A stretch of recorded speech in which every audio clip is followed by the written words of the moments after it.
Hello friends, आज के इस वीडियो में हम लोग रेफ्रिजरेटर और एयर कंडीशनर में इस्तेमाल होने वाले कंप्रेशर के मुतालिक बात करेंगे। हमारे बीच इस वक्त काफ़ी मशहूर शख्सियत मोहतरम सिराज भाई मौजूद हैं, जो कि माहिर जानकार हैं कंप्रेशर के बारे में।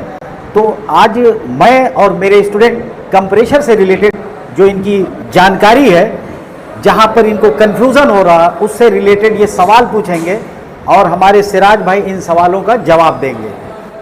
हम जानते हैं कि रेफ्रिजरेटर और एयर कंडीशनर का जो सबसे मेन पार्ट होता है वो होता है कंप्रेशर, और कंप्रेशर की वर्किंग, कंप्रेशर का अंदर से क्या मैकेनिज्म होता है, इसमें क्या क्या लगे होते हैं, ये वर्क कैसे करता है, इसके मुतालिक कंप्लीट जानकारी मिलेगी। तो सबसे पहले यहाँ मौजूद जो भी बच्चे हैं वो कोई सवाल सिराज सर से पूछें। इससे पहले हम ये चाहते हैं कि सिराज सर कंप्रेशर के मुतालिक एक सिंपल सा इंट्रोडक्शन ज़रूर दे दें। ये कंप्रेशर रेफ्रिजरेटर और सभी प्रकार के रेफ्रिजरेटरों में प्रयोग होता है। ये कंप्रेशर क्या है? ये पंप के सिद्धांत पर काम करता है। जब हम कंप्रेशर को चालू करते हैं तो ये सक्शन लाइन से खींचता है और डिस्चार्ज लाइन से फेंकता है। तो सेक्शन और डिस्चार्ज हर कंप्रेशरों में पैदा होता है, क्योंकि ये पंप के सिद्धांत पर बना हुआ है। पंप का सिद्धांत क्या होता है कि जैसे एयर पंप है, हवा खींचता है, हवा फेंकता है।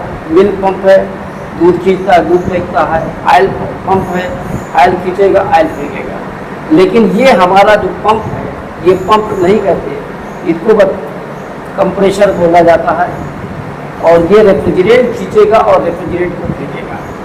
रेफ्रिजरेंट मीन्स गैस, उसको खींचेगा और फेंकेगा। ये कंप्रेशर आपके एयर कंडीशनर, स्प्लिट एसी और water cooler, bottle cooler, deep freezer, हर जगह ये प्रयोग किया जाता है। बहुत से उपकरणों में इसका प्रयोग होता है। इसकी कैपेसिटी के हिसाब से इसका साइज बढ़ता रहता है, इसका पावर जो है बढ़ जाता है। तो सर, जैसे ये कंप्रेशर है, तो आपने इंट्रोडक्शन दिया कि ये क्या क्या किस तरह से कहाँ कहाँ यूज़ होता है। इस कंप्रेशर के बारे में ये सारे स्टूडेंट के अंदर कुछ ना कुछ जिज्ञासा है, ये जानना चाहते हैं। तो कोई सवाल आप में से किसी का इससे रिलेटेड?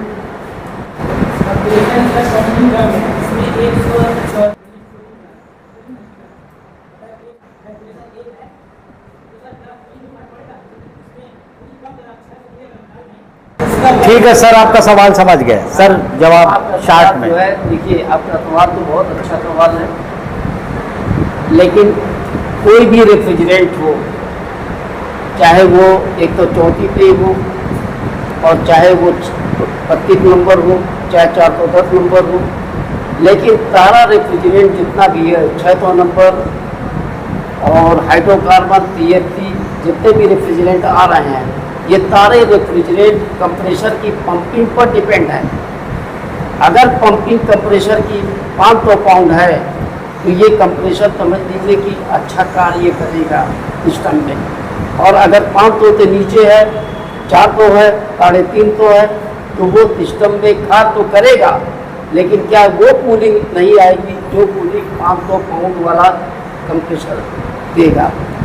तो जिस तरह से वैज्ञानिकों ने कहा है कि इसका उदाहरण दिया है दिल से, कि जैसे मनुष्य के शरीर में दिल होता है, काम करता है, उसी तरीके से ये कंप्रेशर रेफ्रिजरेशन सिस्टम का दिल है।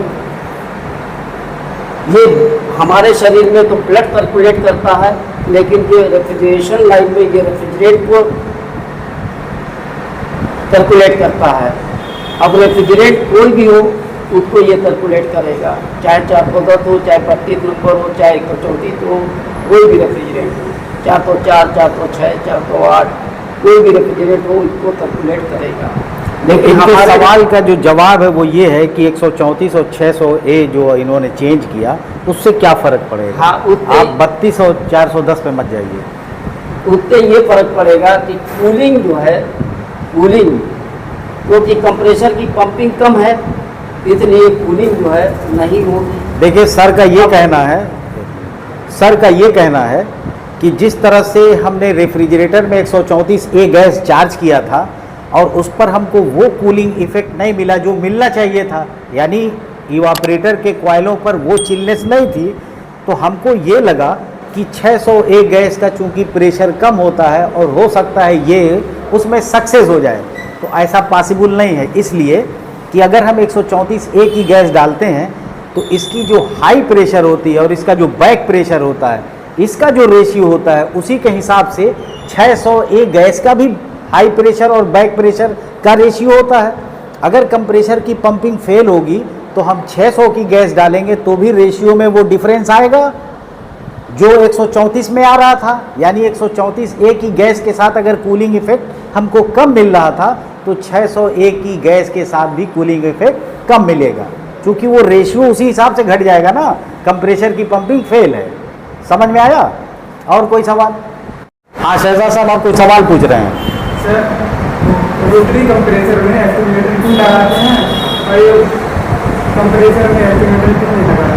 हाँ, यानी रोटरी कंप्रेसर में एक्यूमुलेटर लगा होता है, जबकि हमारे इस रेसिप्रोकेटिंग कंप्रेसर में एक्यूमुलेटर नहीं लगा है।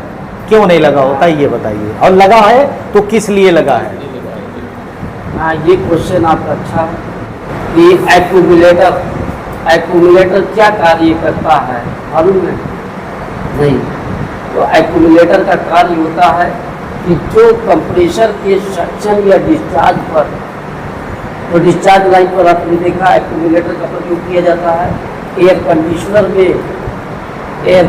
में जो कंप्रेसर प्रयोग किया जा रहा है रोटरी कंप्रेसर, तो रोटरी कंप्रेसर में रेफ्रिजरेंट का जो कैलकुलेशन होता है वो लिक्विड रेफ्रिजरेट और वेपर रेफ्रिजरेट दोनों का होता है। इसमें भी वही लिक्विड और वेपर होता है, तो इसमें प्रयोग नहीं किया जाता क्योंकि ये आयल जो है कम उठाता है, और उसमें इसलिए किया जाता है कि आयल उसमें भी रहता है, और रेफ्रिजरेंट की जो सर्कुलेट होने की कार्यता है या क्षमता है, उस रेफ्रिजरेंट की क्षमता को जो है वेपर लाता है। वेपर जो अवस्था में ही लाना है, क्योंकि उसका प्रेशर का कार्य कि डिस्चार्ज से निकला तो तरफ और वेपर में आया, फिर उसके बाद उसको रिटर्न हो करके फिर वेपर अवस्था और तरफ अवस्था में आना है। लेकिन क्या है, वो सिर्फ तरफ को रोकता है एक्यूमुलेटर और वेपर अवस्था में इन कराता है। समझ में आया? अगर किसी भी एयर कंडीशनर हो या रेफ्रिजरेटर का जो कंप्रेसर होता है, अगर एक्यूमुलेटर लगा है तो उसका मेन काम ये है कि हमारे इवापरेटर या फ्रीजर से जो गैस रिटर्न होके कंप्रेसर में आ रही है तो वो लिक्विड और वेपर फॉर्म में आ सकती है, जबकि कंप्रेसर के अंदर जाना है सिर्फ वेपर। तो एक्यूमुलेटर लगाने का वाहिद ये मकसद होता है कि ये लिक्विड को हर हाल में रोक ले और वेपर ही कंप्रेसर के अंदर जाए। हाँ ताजुद्दीन साहब, वेपर की जगह सक्शन लाइन में लिक्विड आ गई तो क्या होगा? ताजुद्दीन का सवाल ये है कि अभी आपने बताया कि एक्यूमुलेटर लगाया जाता है जो लिक्विड को वेपर में कन्वर्ट कर देता है, लेकिन खुदा न खास्ता लिक्विड आ ही गई तो क्या होगा? हाँ, देखिए अब बैठ जाइए। क्वेश्चन सही है कि अगर वेपर और लिक्विड दोनों एक साथ आ रहे हैं तो वेपर ही सिर्फ कंप्रेसर में जाना है और लिक्विड को एक्यूमुलेटर क्या करता है, रोकता है, जिसकी वजह से हमारा कंप्रेसर सही कार्य करता है। अगर लिक्विड रेफ्रिजरेट चला जाता है तो अंदर जो रोटरी कंप्रेसर में रोटर लगा हुआ है नीचे की ओर जो घूमता है, जिसके अंदर ब्लेडें लगी हुई हैं और ब्लेड से सक्शन और डिस्चार्ज पैदा होता है, उसके अंदर प्रॉब्लम आ जाती है और वो कंप्रेसर क्या है, जल्दी से जल्दी पंपिंग फेल हो जाएगी, पंपिंग फेल हो सकती है, मतलब वो सिस्टम में सही कार्य नहीं करेगा। इसलिए लिक्विड रेफ्रिजरेट को रोकने के लिए ही एक्यूमुलेटर का प्रयोग और रेसिप्रोकेटिंग कंप्रेसर में अगर है तो पिस्टन सिलेंडर प्रेशर पड़ता होगा। ठीक है, अगर लिक्विड आ गई तो लिक्विड रेफ्रिजरेंट के अंदर ये खासियत होती है कि वो हीट को अपने अंदर एब्जॉर्ब कर लेती है। वेपर के अंदर नहीं ये खासियत होती है, क्योंकि भले दोनों ठंडी होती है तब वेपर जो है अपने आसपास से हीट को एब्जॉर्ब नहीं करेगी, जबकि अगर लिक्विड अंदर चली गई कंप्रेसर से तो वो आसपास के घूमने वाले सभी गर्म पार्ट से हीट को तेजी से अपने अंदर एब्जॉर्ब कर लेगी, जिससे वो पार्ट सिकुड़ेंगे और सिकुड़ेंगे तो जाहिर है वो पार्ट्स कट जाएंगे, डैमेज हो जाएंगे। इसलिए कंप्रेशर के अंदर लिक्विड रेफ्रिजरेंट नहीं जानी चाहिए। ठीक है, सर की बात आपको समझ में आ गई होगी। हिमायत सर, आप इसके मुतालिक कोई सवाल अगर जानना चाहें तो सिरा सर से पूछ सकते हैं। हाँ सर, ये बताइए, ये हमारे समझ में नहीं आ रहा है कि इसके अंदर क्यों नहीं लगा हुआ?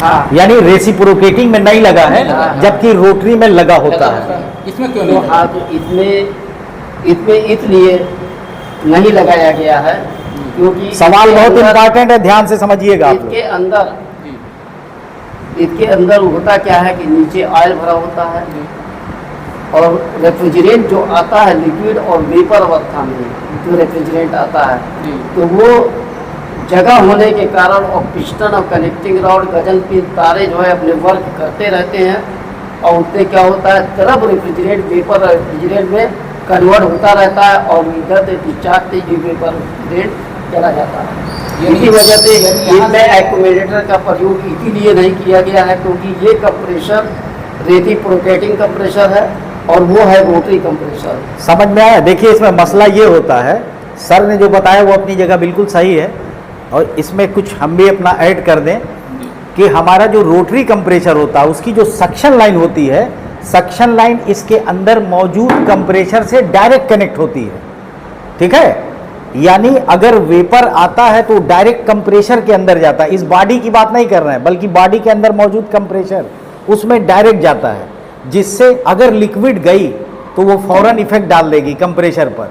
और हमारे रोटरी कंप्रेशर में जो सक्शन लाइन से वेपर आती है वो सीधा आती है इस बॉडी में, यानी खोखले बॉडी में, इतनी बड़ी बॉडी है, यहाँ आने के बाद फिर ये जाती है कंप्रेशर के अंदर। तो ये इतना स्पेस इसको मिल जाता है कि अगर खुदा न खास्ता कुछ लिक्विड आती है तो वो यहाँ वेपर में कन्वर्ट हो जाती है। यहाँ पर एक्यूमुलेटर से ज़्यादा जगह ऑलरेडी मौजूद है, इसलिए यहाँ पर एक्यूमुलेटर का इस्तेमाल नहीं किया जाता, जबकि रोटरी में कोई जगह नहीं है, वो डायरेक्ट कंप्रेशर से कनेक्ट होता है, इसलिए वहाँ पर एक्यूमुलेटर का इस्तेमाल किया जाता है। हाँ, आरिफ साहब, आपका क्या सवाल है? तो हमारा सवाल ये है आपसे, सलाह सबसे सवाल है हमारा, हाँ, कि कंप्रेसर में ऑयल क्यों पड़ा होता है? हाँ, ये सवाल है कि कंप्रेसर के अंदर ऑयल का प्रयोग क्यों किया जाता है। तो ऑयल इसके अंदर इसलिए प्रयोग किया जाता है क्योंकि इसके अंदर जो मैकेनिकल भाग हैं, मैकेनिकल इसके क्या है, पिस्टन लगा हुआ है, कनेक्टिंग रॉड लगा हुआ है, गजन पिन है और भी वॉल प्लेट है, बहुत से भाग लगे हुए हैं, 22 भाग लगे हुए हैं इसके अंदर। अगर इसको खोल करके देखा जाए तो इसके अंदर से 22 भाग निकलेंगे और उनका कार्य अलग अलग होता है। जैसे पिस्टन का कार्य है प्रेशर बनाना, फिर उसके बाद सिलेंडर का कार्य क्या है, पिस्टन में आयल सर, आयल के बाद आयल, हाँ। आयल क्यों भरा जाता है उसको? देखिए, सर का ये कहना है कि किसी भी कंप्रेशर में जो उसके मैकेनिकल पार्ट्स हैं, तमाम पार्ट्स मूव करते हैं, यानी मूव करने वाले पार्ट्स हैं, और जब पार्ट्स मूव करते हैं तो उनमें आपस में घर्षण या फ्रिक्शन होता है। वो फ्रिक्शन ना हो, रगड़े ना आपस में, इसके लिए उसको लुब्रिकेशन की ज़रूरत है, और वही लुब्रिकेशन कंप्रेशर ऑयल जो है करता रहता है, यानी पार्ट्स को घिसने नहीं देता। जैसे हमारा रेसिप्रोकेटिंग कंप्रेशर है, इसमें पिस्टन है, सिलेंडर है, गजन पिन है, कनेक्टिंग रॉड है, इन सारे पार्ट्स को जो मूव कर रहे हैं घिसने नहीं देता। बुश लगे होते हैं उनको घिसने नहीं देता। इसी तरह से हमारे जो रोटरी कंप्रेशर है उसके अंदर क्या लगा हुआ है, रोलर है, ब्लेड लगी होती है। इस हमारा रोटरी कंप्रेशर दो तरह का होता है, एक रोटरी ब्लेड टाइप, एक स्टेशनरी ब्लेड टाइप। तो स्टेशनरी ब्लेड टाइप में एक ब्लेड होती है जो स्थिर रहती है, वो आगे पीछे मूव करती रहती है, जबकि रोटरी ब्लेड टाइप में 4 ब्लेड होती हैं जो छोटी बड़ी होती रहती हैं, दबती रहती हैं। तो ये सब पार्ट्स घूमने वाले हैं, इन सब को ऑयल की ज़रूरत है, इसलिए इसमें ऑयल का इस्तेमाल किया जाता है। वसीम साहब, आप अपना सवाल पूछिए। कंप्रेसर में जो इंजन पार्ट है वो मेन पार्ट्स, मेन पार्ट हाँ, और तेल क्या अंदर मौजूद तेल की खासियत, तेल की खासियत है। मतलब इनका सवाल ये है कि इसमें जो तेल पड़ा होता है उसकी कोई खासियत होती है, और इसके जो पार्ट्स हैं कौन कौन से होते हैं, मेन पार्ट्स। रेफ्रिजरेशन सिस्टम में जितने भी रेसिप्रोकेटिंग कंप्रेसर प्रयोग किए जाते हैं उन सारे कंप्रेसरों में ऑयल भरा होता है। कोई भी रेफ्रिजरेशन सिस्टम है। तो ऑयल का क्या खासियत है, ऑयल का क्या कार्य है? ऑयल सिर्फ जितने भी मैकेनिकल भाग हैं इसके अंदर घूमते हैं। मैकेनिकल भाग में क्या घूमता है? पिस्टन है, कनेक्टिंग रॉड है, गजल पिन है, बार प्लेट है, फिर रोटर स्टेटर पर लगे हुए हैं इसके अंदर पूरे भाग। तो जो मुख्य भाग है उनका मुख्य भाग क्या है कि रोटर जो कि घुमाता है पिस्टन को। जब घुमाता है तो पिस्टन से वही प्रेशर और जो हम प्रेशर देखते हैं सेकंड प्रेशर और खासियत डिस्चार्ज बताइए। प्रेशर, तो यही उसी से बढ़ता है। पिस्टन के आगे पीछे चलने से ही बनता है। तो वो घर्षण के कारण घर्षण ना हो, इसके अंदर जो है कोई डिफेक्ट ना पैदा हो, इसी वजह से इसके अंदर ऑयल का प्रयोग किया जाता है। सर ऑयल की खासियत पूछा है। हाँ, इसकी ऑयल क्या जनरल ऑयल भी डाल सकते हैं इसमें, जनरल मोबिल ऑयल? जैसे सरसों का तेल डाल ये- सकते हैं? नहीं, ये ऑयल सिर्फ इसके अंदर हर कंप्रेसर का अलग अलग आता है। मान लीजिए कि ये कंप्रेसर है जापानी कंप्रेसर, तो इसका ऑयल जो है इसी हिसाब से इसका आता है। अब हमारा इंडियन जो ऑयल होता है, इंडियन कंप्रेसर, जैसे गोदरेज पंप है, टर्मिनेटर है, कर्पूल है, ये सब जो है हमारे इंडियन कंप्रेसर। देखिए सर का ये कहना है कि कंप्रेशर पर ये तेल डिपेंड करता है कि ये कौन सा कंप्रेशर है, इसमें कौन सा तेल डालें। सबसे बड़ी बात ये होती है कि कंप्रेशर के साथ साथ तेल इस बात पर भी डिपेंड करता है कि इसके अंदर गैस कौन सी आ रही है। जैसा कि हम जानते हैं कई तरह की गैसें होती हैं फ्रिज में। हाइड्रोकार्बन गैस हम डालते हैं। हाइड्रोकार्बन एक तो गोदरेज की आती है, वो हाइड्रोकार्बन नहीं, एक हाइड्रोकार्बन ब्लेंड होती है। तो एक तरह की ये गैस हो गई, दूसरे 134A हो गई, तीसरी 600A गैस हो गई। 3 तरह की आमतौर से इस्तेमाल की जाती है और इनके हिसाब से इसमें ऑयल पड़ा होता है। ऑयल की खासियत ये होती है कि जो रेफ्रिजरेंट इसके अंदर चार्ज की जाती है वो रेफ्रिजरेंट उस तेल के अंदर मिक्स हो जानी चाहिए। ऐसा नहीं होना चाहिए कि तेल नीचे हो और वो रेफ्रिजरेंट आवे और ऊपर ही ऊपर चली जाए। अगर वो घुलनशील होगी, उसके अंदर मिक्स होगी, तो आने वाली रेफ्रिजरेंट ठंडी होती है, जिससे वो तेल को मिक्स होती है तो तेल भी ठंडा होता है और फिर वही ठंडा तेल घूमने वाले पार्ट्स में जाता है जब, तो कंप्रेशर के सारे पार्ट्स भी ठंडे होते हैं। तो सबसे बड़ी खासियत क्या होती है उसकी कि वो जो रेफ्रिजरेंट है वो उस तेल में घुलनशील होना चाहिए। ठीक है। और पार्ट्स सर ने बता ही दिया, तमाम मेन पार्ट्स, पिस्टन है, सिलेंडर है, गजन पिन है, कनेक्टिंग रॉड है, इसी तरह से रोटरी में उसका ब्लेड है, रोटर है, रोटर नहीं रोलर जो अंदर मूव करता है। चलिए वकार साहब आप सवाल पूछिए। फेस, हाँ देखिए वकार साहब का सवाल ये है कि कोई भी कंप्रेशर हो सिंगल फेस का तो उसको हम फेस और न्यूट्रल की सप्लाई देते हैं, जबकि सारे कंप्रेशर का जो टर्मिनल है वो 3 होता है। तो इसमें 3 टर्मिनल का क्या काम है, कैसे उसको ऑपरेट करते हैं, बताइए सर।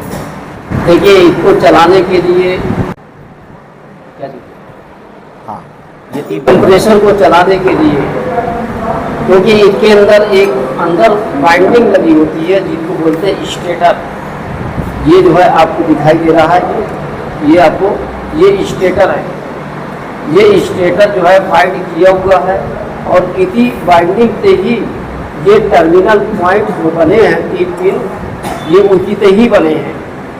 इसके रनिंग के 2 तार और स्टार्टिंग के 2 वायर, और फिर उसके बाद जो है स्टार्टिंग और रनिंग को जब मिला दिया गया है तो तीसरा पॉइंट क्या बनता है, कॉमन पिन जो है बना हुआ है और स्टार्टिंग और रनिंग है, जिससे जो है कॉमन हम लोड की सप्लाई जो है देते हैं कॉमन से, और स्टार्टिंग और रनिंग पर एक वायर लगाते हैं जो कि आपस में रिले क्या करता है, उसको स्टार्टिंग से टच करता है और फिर उसके बाद ब्रेक हो जाता है। देखिए सर का और फेज पर ये अपना चलने लगता है। सर का सवाल, आपका जो सवाल है उसमें सर का ये कहना है कि ये कंप्रेशर या जितने भी सिंगल फेस के कंप्रेशर हैं उसको फेस और न्यूट्रल की ही सप्लाई आती है, पर कंप्रेशर के अंदर जो मोटर है उसमें 2 वाइंडिंग होती है, एक रन वाइंडिंग और एक स्टार्ट वाइंडिंग। रन वाइंडिंग का और स्टार्ट वाइंडिंग का एक सिरा आपस में मिला देते हैं जो कॉमन कहलाता है। तो हमारी फेस और न्यूट्रल में से कोई एक सप्लाई हमें कॉमन टर्मिनल पर देनी होती है, और जो दो और बचता है जिसमें एक रन का और एक स्टार्ट का है, तो अगर हमने फेस सप्लाई कॉमन में दे दिया तो न्यूट्रल हमें रन पर देनी होती है, और जो सप्लाई रन पर जाती है उसी से स्टार्ट को भी कुछ सेकंड के लिए सप्लाई जाती है। ये काम कैपेसिटर भी कर लेता है, ये काम रिले भी कर लेता है। इसलिए हर कंप्रेसर में 3 पिन होती है, जबकि आती उसमें फेस और न्यूट्रल ही है। समझ में आया? तो उम्मीद है आज का जो सवाल था, ये डिबेट था, ये आप लोगों को समझ में आया होगा। सर ने भी आप लोगों को बहुत ही शानदार जानकारी दी। उम्मीद है ये वीडियो आप लोगों को बहुत पसंद आया होगा। चैनल अभी तक सब्सक्राइब ना किया हो तो ज़रूर कर लें, और ऑल नोटिफिकेशन बेल को भी प्रेस कर लें, जिससे मेरी आने वाली सभी नॉलेजेबल वीडियो सबसे पहले आप तक पहुंचे। Thanks for watching.